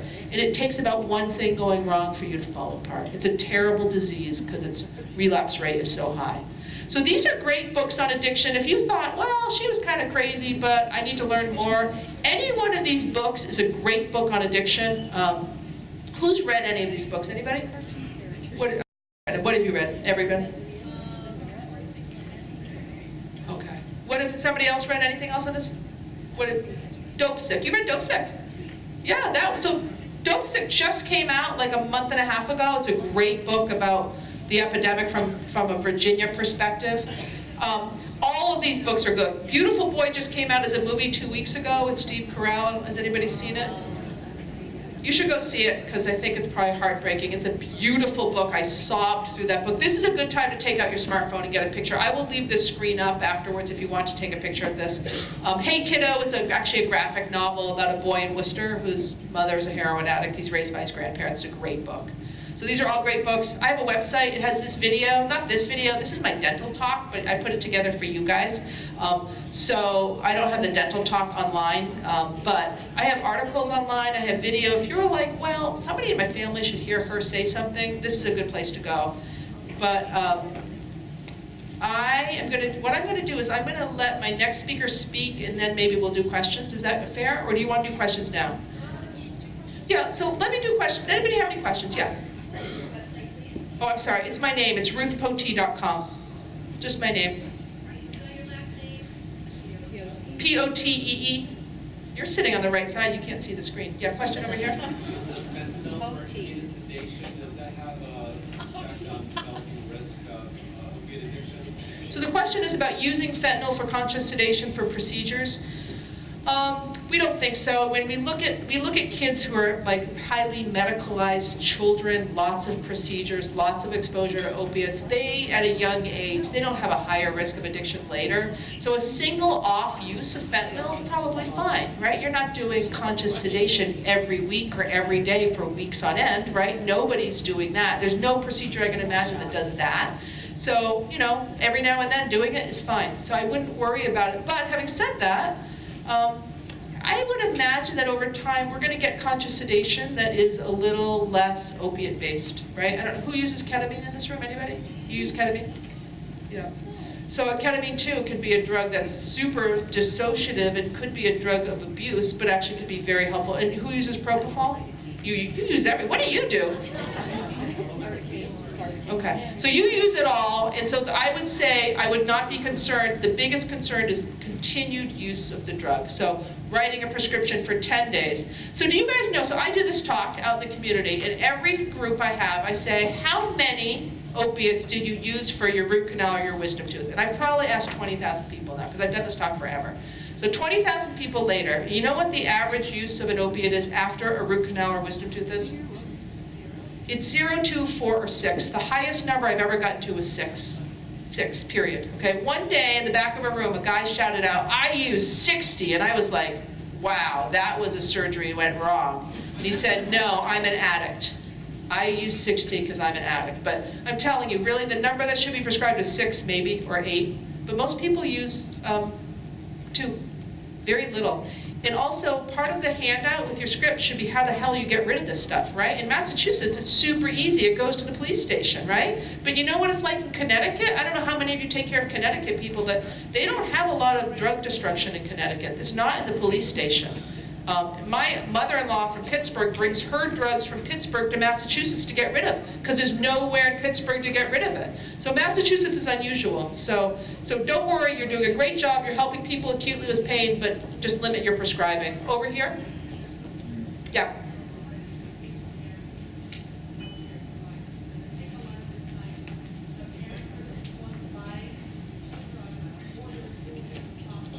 Yeah. So yes, we see that all the time, where it's become normalized behavior in the house, and you're going to smoke a bowl of weed with me because it's what I do and it's all good. I tell you, it is hard to get buy-in when the parents are already deeply invested in this thought that it's all good, it never harms, it's natural. Like it's hard to convince. And what I say to my parents is, look, what you do at the age of 47 is what you do at the age of 47. I can't really control that, but I'm telling you, you're harming the development of your kid's brain. That's what you're doing. But I feel that way about alcohol too. Like again, what adults do with alcohol, the safety of their own home is kind of on them, although a lot of us get in trouble with it. But I would never say you should give alcohol to your kid, right? It's against the law to give alcohol underage. Not to your own children, you're not going to get arrested for that, but when we do studies on parents who provide alcohol to their kids thinking they're doing them a favor by training them to drink, all we see is that these kids go on to be bigger drinkers with more binge behavior. That's what all you're doing, is you're exposing them early and you're just setting them down an unhealthy path. So don't think you're doing your kid a favor by hosting the party at your house. It's illegal, and you're just exposing a developing brain. So it's not easy when you have parents who are also part of it. Again, this has to do with protecting the developing brain. Yeah? Are there advantages of medical marijuana for certain chronic pains? So, We hear a lot about that. I know. So you guys, I mean, first of all, this is what the industry, the big marijuana industry is doing. They want marijuana to be the pill to solve all problems. It fixes all problems. You hear it curing cancer, stopping seizures. It does everything. The truth is it doesn't do all that. It has some modest effects in certain diseases. So when you look at the state rules for why you would medically certify somebody for medical marijuana, it has 9 diseases on it and an other, meaning you can certify anybody for anything. 99% of people are certified for pain. The other reasons are uncommon things. Muscle spasticity due to multiple sclerosis, unremitting vomiting with cancer. I mean, I got a lot of anti-vomiting drugs that also work really well. Glaucoma, where it doesn't work really well. Ulcerative colitis or Crohn's disease when no other drug works. So a handful of diseases there's a little evidence behind. I have been certifying people for medical marijuana for 3 years now, And I do it most of the time for reduction in opiates for chronic pain. If you reduce your opiates by 30 to 50%, I'll certify you for marijuana. I have not seen it work yet. No, there's no evidence on using marijuana for migraines. Not in the literature, right? And I don't care. I mean, people may say to you, my migraine's all better when I smoke pot. Maybe, but the literature does not support it for any headache pain. Unless somebody has unremitting vomiting from it. But you know one of the most common side effects of marijuana use is unremitting vomiting. There's a cyclic vomiting syndrome that we see all the time. You guys maybe haven't seen that, but it's super common. So again, the industry wants people to believe it will fix all problems. If anybody tells you anything fixes all problems, they're lying to you. We all know that, right? Everything in moderation and exercise. Maybe exercise is the one thing. So let me take 2 more questions because I want to make sure we have time. So there's one here and one here. Yeah. I was just going to add to that. I thought it was the CBD and the actual plant, not the THC. So if it's high in CBD, low in THC, that's the actual, like, you know, use it, you know, like, Yep. So her point is that in a marijuana plant are hundreds of different cannabinoids, and there's multiple strains of marijuana plants, right? So this is an incredibly hard thing to study. It's not me studying aspirin for stroke prevention. This would be involved studying 800 different substances for different diseases in different forms. A very hard study to run. CBD, straight pure CBD, it comes from the hemp plant, right? Hemp, which is not marijuana but related to it, has 0.01% or something THC. The rest is CBD. CBD is not illegal, it is not marijuana, and you can buy it at Whole Foods. CBD helps some people with anxiety, and it helps some people with pain, it helps it both topically. But again, it's a very modest improvement, right? It's probably no better than Motrin or Tylenol. It's also 50 or 70 bucks, it's super expensive. So when you go to a medical marijuana store, I've been to these stores, you walk in and you say, I have this symptom, and they say other people have used a combination of, you know, indica and sativa in a 1-to-1 ratio of THC to CBD in this form. You want to try it? And you're like, okay, I'll try it. They just sort of it's trial and error. So yeah, it's really complicated chemistry of what's going to help you. So again, there's not, in smoking marijuana with 90% THC is not what's going to help your anxiety, your vomiting, or your pain. But that's what's being sold, right? It's the stuff to get you high, not to make you better. So let me do one more question, and then I'm going to let somebody else take over. Yep.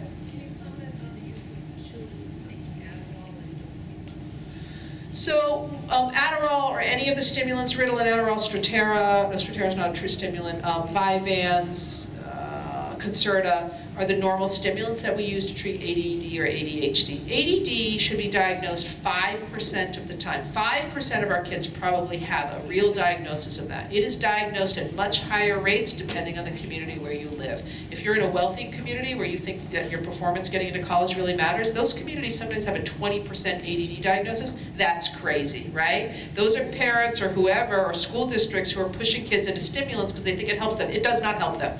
So, kids who truly carry the diagnosis of ADD actually likely benefit from these medicines. They also benefit from an IEP, a change in classroom environment, and longer test time, and lots of support. There's lots of things that can help these kids in addition to medicine.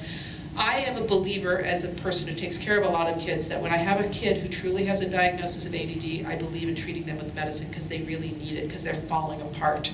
They are kids. It isn't for me about their grades or their school performance. They are kids who cannot sit in a classroom and make a friend. They piss everybody off around them. It is incredibly socially isolating to be a kid struggling with ADD. And that, for me, is the most harmful thing. Because those are kids who will end up going on self-medicating. So, if I take that 5% and treat them well with a stimulant, they have no higher risk of addiction. If I take 20% of kids who don't really have ADD and they start abusing stimulants, it's the #1 drug of abuse in college right now, is passing around your Adderall to everybody else.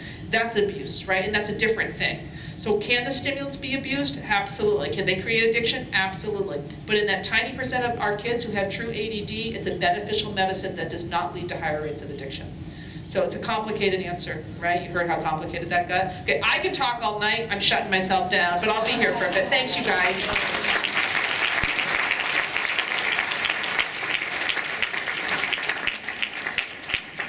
Yeah, that was awesome. Thanks so much. I'm going to close this down. Thank you. That was tremendous. And now we will have Allison. Allison. Let's pull this up. Let's go slideshow. All right, so let's have Allison come on up. Let's give her another round of applause.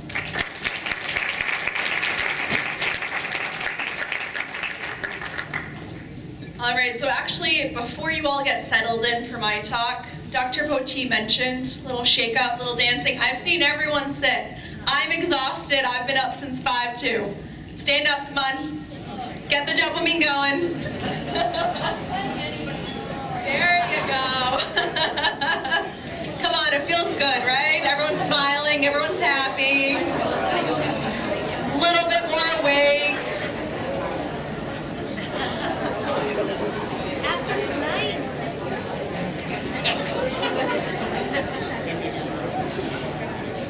Right? And that's 100% natural. Everyone feels a little bit better, right? A little bit.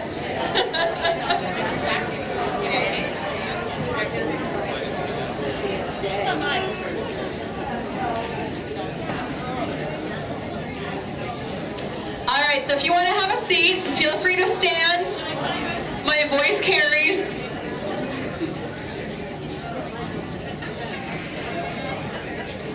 So actually, as you're walking, can you all still hear me? Yeah. So as you're all walking around or kind of around your table, before I just start talking, I just wanted to let you be aware of what's actually at your table. And if you don't have it, and if you don't have enough copies, there are additional resources on the back table to the right. So a few of these resources are adapted to Massachusetts as a state. And then I'm also going to be speaking about Hampden County specific resources, but I can also mention about Western Massachusetts and just as a region too. The first one here, we'll see a magnet. It's great for the refrigerator, in the office, kitchen, anything at home. So this shows you how to actually use naloxone if someone's experiencing an overdose, what to do.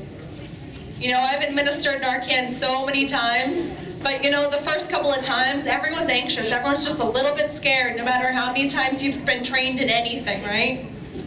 So this is a great magnet, great visual.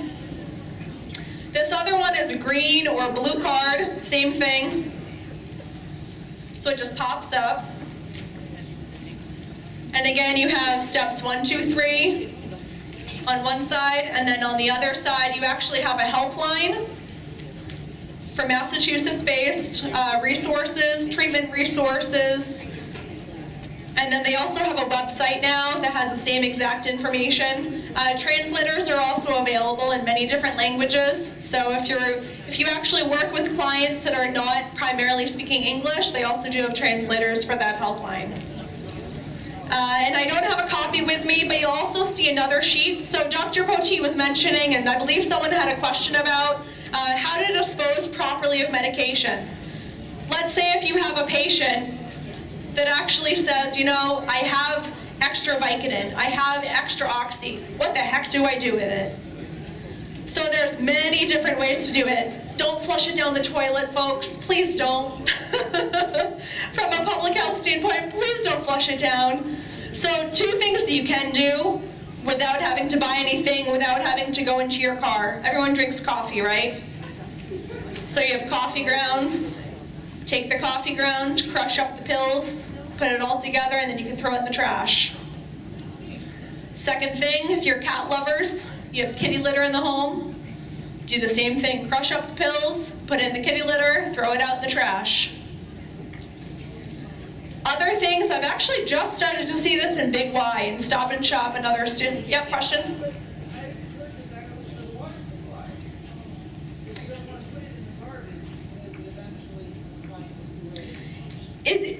It's another option. So if you don't have any other options, if you're at home, so let's say if you have a son, daughter, nephew, niece, and you just really need to get rid of that prescription, it's another option. But what I've actually recently seen is, I believe it's called doTERRA. So it looks like a black Ziploc bag, kind of, 8 by 12 kind of Ziploc bag, black and blue, and it says doTERRA on it. And it's kind of similar. It has a chemical compound in it. It feels like a powdery mixture. And it's very similar to the coffee grounds and everything else. What Massachusetts is great for, though, is that many of the CVS's and Rite Aids and all the other pharmacies actually have a prescription drop-off box. So they look like a mailbox. They're often near the pharmacies. Oftentimes they can be blue, white, green, and you'll see them and you can actually put the prescription pills in them, just take off the label. So you can let your patients know that those are just a few methods. And on the table you see that black and white paper. Those are also the various police departments, sheriff's departments, where you can also walk in. But I know sometimes some people just don't feel comfortable walking into a police station. CVS is right there. So that's just, I know that other people had lingering questions, so that was just to answer a few. So I'm just going to go through my presentation. It's pretty quick, but feel free to just pop in with questions throughout, but I can also answer questions afterwards. So again, my name is Allison Proctor, so I work with the Springfield Department of Health and Human Services. However, I actually cover all of Hampden County, and then there's one of me in every single county in the state. So we do opioid overdose prevention, where we're essentially connecting all the various agencies running from Bay State, Mercy, behavioral health networks, mental health agencies, clinicians, school teachers, primary school teachers, high school teachers, professors, church organizations, you name it, police departments. I'm kind of connecting everyone together so that we're not having to reinvent the wheel with all these different things. So very often I'm talking to different groups that have no relation to each other, but somehow a police officer has found himself in the same room as a priest, has found himself in the same room as a preschool teacher, because they're all working in the same issue right now with overdose. Overdose issues, opioids, substance use in general.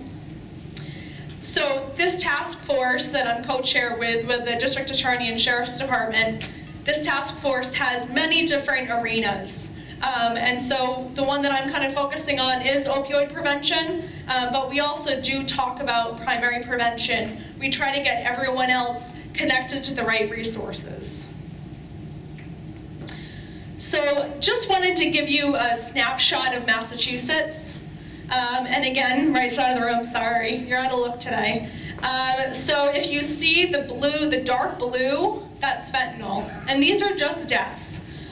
So with the opioid-related deaths running from 2014 to 2018, and we're still in 2018, so I wouldn't even really look at that year yet. So the top blue line is fentanyl, and then the red line is heroin. So follow that from 2014. You see the red line, right? Right at the top, about 65%.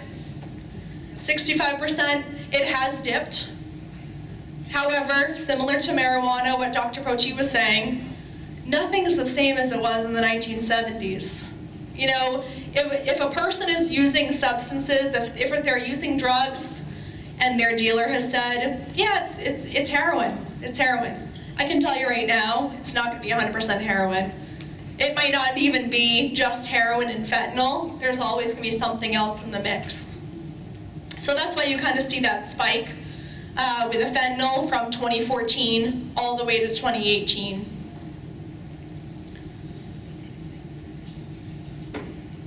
So the task force, I said, as it's really just a collaboration of many different agencies.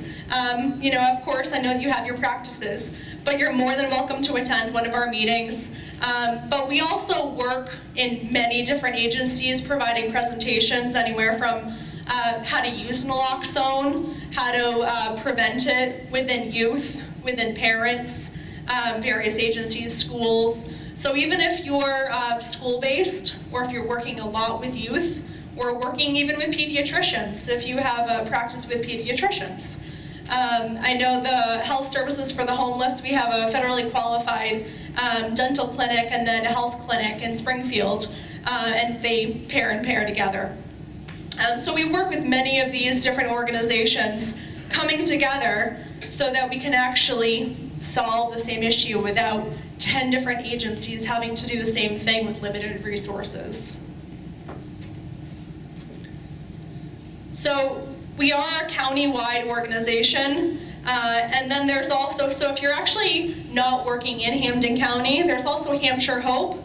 And they're a county-wide agency that also works with opioid overdose prevention. They've expanded also to substance use. And then there's other counties that are also doing very similar work. Just a show of hands, how many people are not practicing in Hampden County? So a few. So what counties are you working in? Hampshire? Any others? Franklin? So we have a mix. So I can tell you right now, though, there's very similar agencies and task forces. The Opioid Task Force, of which Dr. Pochi is a member of. And then there's also Hampshire Hope, and the Berkshires also has something, and then Springfield's part of Hampden County Addiction Task Force. So when we've started this work, we thought, okay, maybe in 2008, 2009, the populations that were actually using substances, using heroin, using cocaine, meth, were very different than the populations were 10 years prior, let's say in 1998. We're now, 2018. The populations have shifted.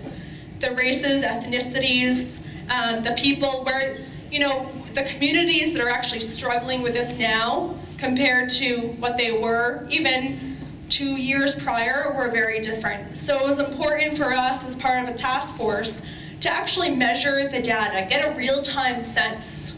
I didn't want 6 months old, 2 years old data on what was actually going on, because it could change just like that. I used to work in HIV/AIDS, and it was the same kind of thing. It would just change very, very quickly.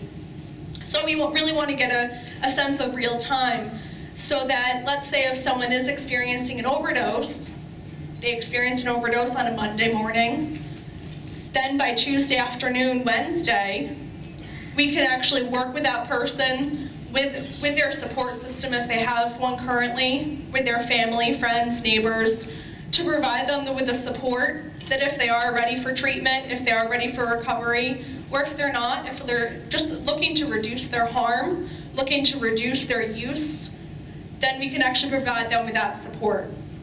So that real-time database, that real-time system has allowed us to do that work and outreach. And also with, I'm not gonna go through every little thing, that'll bore you. You guys are a little tired, right? But also really just study what is there. What treatment does work? Does everyone need to be in a residential setting? Probably not. In order to recover from opioid use disorder or substance use disorder, not everyone needs the same thing, right? So it's not a one-size-fits-all issue. We're really looking to work with the person where they're at.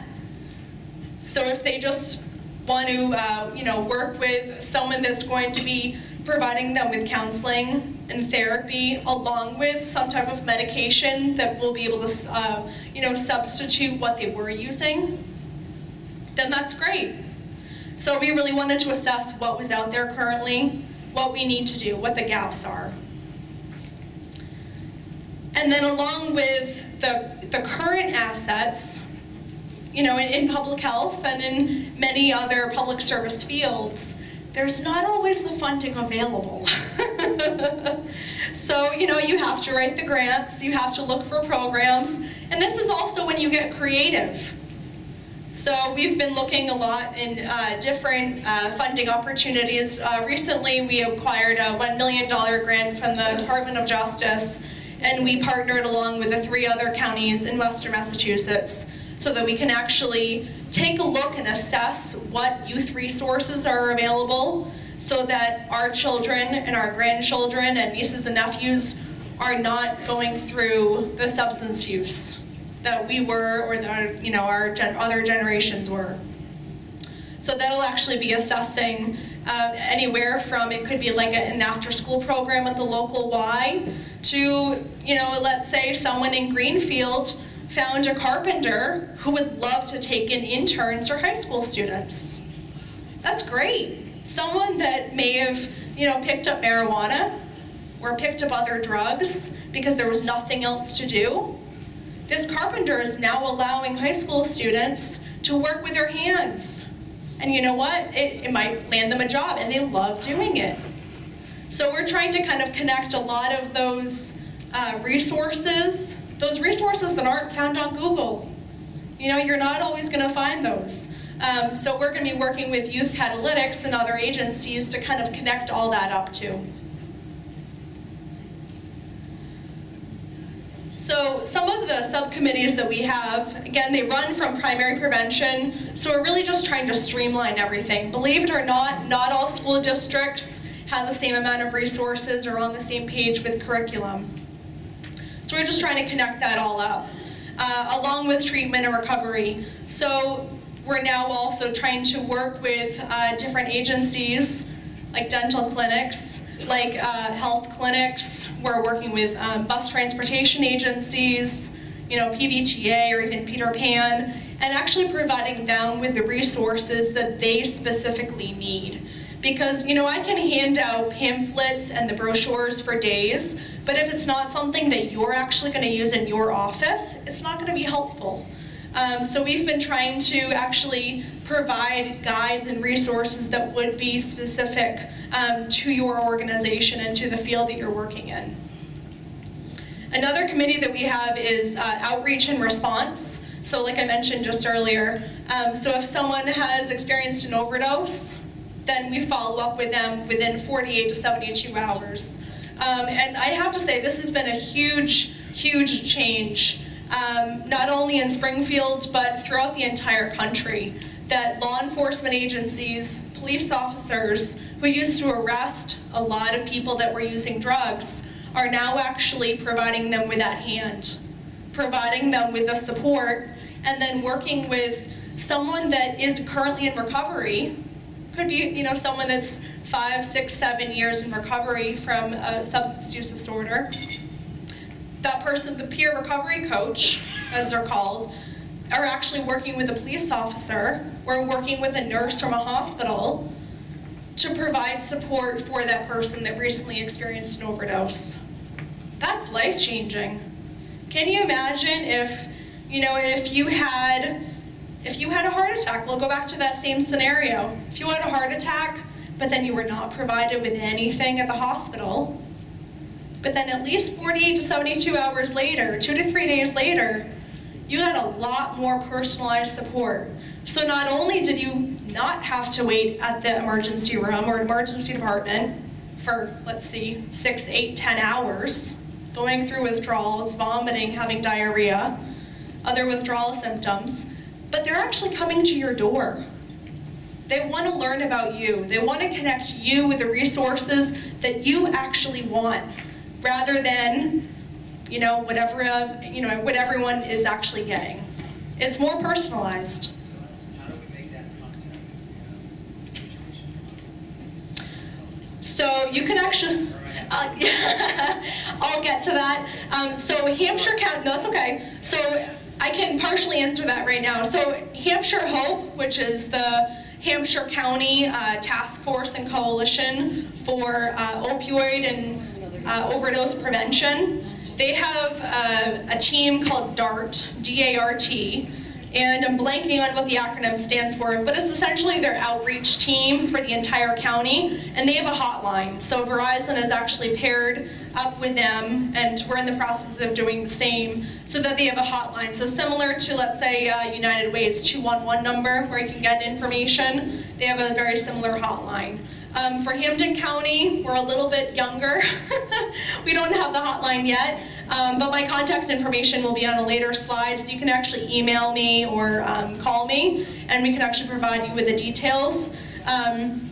What you can also do, though, is, let me see, I believe here we go, so the Magna, as well as other resources, have it. So so this is an old magnet, but it says substance abuse information. But the substance use hotline for Massachusetts Department of Public Health, that hotline runs, you know, all the time online, and then it also runs by phone. And they have the same kinds of resources. It's just you're not getting the personalized service that way, but you are able to be connected with the same resources. And then other trainings that we are doing, so we provide a lot of naloxone trainings, and we can provide more of the specific trainings too. So we're really trying to work with our ER doctors about stigma, working with our police officers about stigma, and the myths and everything else that's associated with opioids or doing drugs. And then we're also working in marketing, social media, and then just really trying to track this because, you know, as opioids are kind of here, you know, in 2, 3, 5 years, it's going to be hepatitis A, hepatitis C. For all we know, the HIV rates are going to continue to spike up. So we really want to make sure that we're actually tracking the data now so that we can be ahead of the curve later down the road. So we're trying to kind of come at it from multiple angles. So as I mentioned, so we meet monthly at the Hampton County Addiction Task Force, but we also come out to many different schools and other organizations to provide you know, various trainings too. So this is the newer card that also should be on your tables, the purple and green. But then there's my email, and then there's also my phone number. And so we're, like I said, we're going to be creating a guide that's specific to probably health clinics. We'll have one for dental clinics. We'll have one for like law enforcement, fire safety, things like that. I know that we're working with the Holyoke Health Center to also do the screening, brief intervention, referral to treatment, SBIRT. Has anyone heard of SBIRT or actually doing it in their clinics? No? So it's SBIRT, so it's essentially used mostly in schools right now, in middle schools and high schools now. It's actually mandated across the state this year. But dental clinics are actually starting to use it as well, so that they're screening the patient for substance use disorder. And there's just a few questions on one card. You can order it online. And then, you know, it's a screening, brief intervention, or referral to treatment if that person needs treatment, if they've hit enough yeses on the questions. So that's also an option too. I just didn't have the cards there tonight. But if you have any other questions, or if you're looking for more specific guides, we're more than happy to come out and provide training to your staff, or even order additional you know, resources. The Massachusetts Public Health Clearinghouse is completely free, and they do have oral health resources. They have nutrition resources, they have addiction, I mean, you name it, any kind of health issue, they have resources for. They also have cool little swag things, so if you're going to, you know, if you're tabling at health fairs or anything else, they have a lot of that there. So that, just wanted to keep it kind of short and brief.